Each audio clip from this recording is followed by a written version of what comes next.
has been involved in contests at each stage from the club level to the international level. In this session, Pam will give you the basics for contest success. Pam was a past district governor as well as a past international director. And here's Pam with her presentation, Effective Contest. The broadcast is now starting. All attendees are in listen-only mode. Welcome to Effective Contest webinar, and I hope that this will give you some ideas of what you can do to make your next contest better. First thing you have to do, of course, is to have a passion for contests. And I expect that if you're watching this, you do have that passion. So let's see what we'll do. What to do, what to do. In this session, we're going to learn what we need to do before the contest. We'll learn what we have to do on contest day, and then there's just a couple of things that you'll need to do after the contest. So we'll learn about that in this session as well. Before the contest, the very first thing you need to do is make a date with your venue. Where are you going to have this contest? Plan a date, but also plan an alternate date just in case you cannot get the location that you want. You also need to think about the dates of your other contests that come after yours. Let's say you're planning your club contest. You need to know when is the area contest, the division contest, and the district contest. Or if you're in the area, then you need to know the division and the district dates, and so on. You just need to have all of those dates in mind before you set your date. Then choose a location based on what your attendance might be. If this is a club contest, then you know what you usually have for your club meetings. Base it on that. You may even want to have it in the same place that you usually have your club meetings. If you're having an area contest, try to make it a location that is suitable for all the clubs that are involved and also for any visitors that you might have. Choose a location that will be good as far as the noise level. You don't want to be out in the middle of a restaurant, as the noise level of the other guests in the restaurant will make it too difficult for your speakers. So try to make your location that will be best for the speakers as well as the people who will be listening. Once you get your date and your location set, write that down, and then a week or two later call back and confirm that location and make sure that they know all the information and that you have all the information to give to your participants. Be sure that you ask questions. That is so important. You don't want to get to the location and when you walk in, all of a sudden they tell you, oh, we forgot to tell you there was a $50 fee, or they tell you that you'll have to rent the chairs. You never know if they're going to require you to purchase their food, or if they say that they don't allow you to bring any food into where you're going to be. So ask lots of questions. Ask about what is allowed and what is not allowed, and then be sure that you call back and confirm that location and all the information several days prior to the actual contest. Choose your contest team. This is going to be very important because if you choose people who already know how to do the different roles, you have 50% of the job accomplished. Your contest chair, if you're in an area or above contest, your contest chair is going to be the go-to person for everything. They will be getting all the things together that you need for the contest. So try to choose a contest chair who knows what's going on in the contest arena and will be able to keep everything going at a regular flow. Your contest Toastmaster can set the tone for the contest. Let your contest chair help you with choosing who your contest Toastmaster will be. Now at the club level, it's nice to let someone who's been a member of your club but's never been a contest Toastmaster, let them have a try at this. Let them be the contest Toastmaster for the first time so they can get some experience. If you're at the area level, you want to be sure that it's someone who has at least been the Toastmaster for a club contest or several club contests. As you get higher, when you go to the division, you want to be sure it's someone who has been a contest Toastmaster for several area contests. Be sure that you're falling back on the experienced people because it helps your contest to have a much better flow because they know what's coming at each turn. Your chief judge has to be someone who knows where to get the forms, how to get the forms, what to do with the forms, is able to contact people to be judges, and that they are trained. District 37 has a list of trained judges, so you really should choose someone from that list, if at all possible, to be your chief judge in your club contest. Now at area and division, once again, that needs to be someone that has experience at the level prior to the level that you're working with. Your sergeant-at-arms is very important as far as the noise level, the setup, and everything that's going to be taking place. They will take care of the chairs. They will take care of the noise level. Many times when you get into a venue, there will be music playing in like a restaurant, and you'll need to have that music turned off. Your sergeant-at-arms will take care of that. Sergeant-at-arms will also take care of putting any banners up or taking care of the lectern, if you're going to have a lectern set up or moved, or if you have props, the sergeant-at-arms will help take care of that. You'll need a timer and an assistant timer. Some people might ask, why would you need an assistant timer? But suppose that the timer has a device that malfunctions, or that something goes wrong with the timing, that somebody hits the wrong button by mistake. If you have an assistant timer, then you always have an official time, no matter what. Always bring a set of timing cards. If you're using lights at your contest, always bring a set of red, yellow, and green cards so that you can hold those up if your lights happen to malfunction. You also need extras at the contest and backup help. Never think that you're going to go to a contest and everybody you've asked is going to show up and it's going to just all go so smoothly. Always have some extras there, and then backup people to help, and follow that rule book as far as the number of people that you need. If you have the extras and you have backup help, you will always have somebody to go to when you need somebody on the spur of the moment. Also, you need to get your supplies ordered. Most of the time, you can get your forms downloaded from Toastmasters International, so you will not have any problem getting those forms. You can also order contest kits for every different type of contest that Toastmasters offers. You can get the kit, and in each kit, it will have all the forms you need. You'll also need to get the trophies if you plan to get trophies for the participants, for the winners. If you want to give trophies for the participants, you'll need to order those.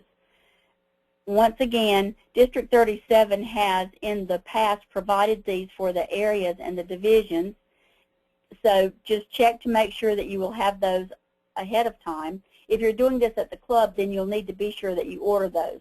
I've already mentioned contest kits, so that is something that you can purchase. Publicity. You'll need to publicize your contest. This will be a good way to get the word out to other people about the Toastmasters Club. If it's your club contest, let people around know. Put up signs wherever you have your meeting place, and have it so that visitors can attend and see what Toastmasters contests are all about, and you just may get some new members from this. As far as the parts, be sure you have name tags for people to write their name on. Pens. A Sharpie is a great pen to use for writing on name tags. Sign-up sheets. You can have sign-up sheets and put their email out there so that you can send them emails about your Toastmasters event. And refreshments if they allow you to have that in the venue that you choose. So look for all the different things that you might need, and hopefully this list will help you get a start on the things you would need for your contest. The most valuable resource that we have online is, and you'll see this link here in the PowerPoint, it's a digital flip book of the contest rules. It is a wonderful tool to use. I'm so glad that Toastmasters International posted this on our website for us. It's an awesome tool, and you can get everything you need for a contest right from this digital flipbook. And oh, it's so easy to use. You just click, and it turns the page just like you're reading a regular book. On page 17, you'll see the contest chair checklist. So right there it is, the list of everything you need, everything the contest chair needs to do. On page 19, you'll see the chief judge list, and everything that the chief judge needs to do there is on that list. On page 20, you have a contestant checklist, everything that needs to be accomplished for the contestant. So if you use these pages in your planning, you will have everything you need for a successful contest. Be sure that you look at that link, write it down, go straight to Toastmasters International and check that out. But remember this, it is a trademark violation to use the Toastmasters logo or the word Toastmasters or Toastmasters International on speech contest awards that are purchased locally. Let's just say you decided to make up your own speech contest rules and add what Toastmasters has put there for the rules for your contest. That is illegal.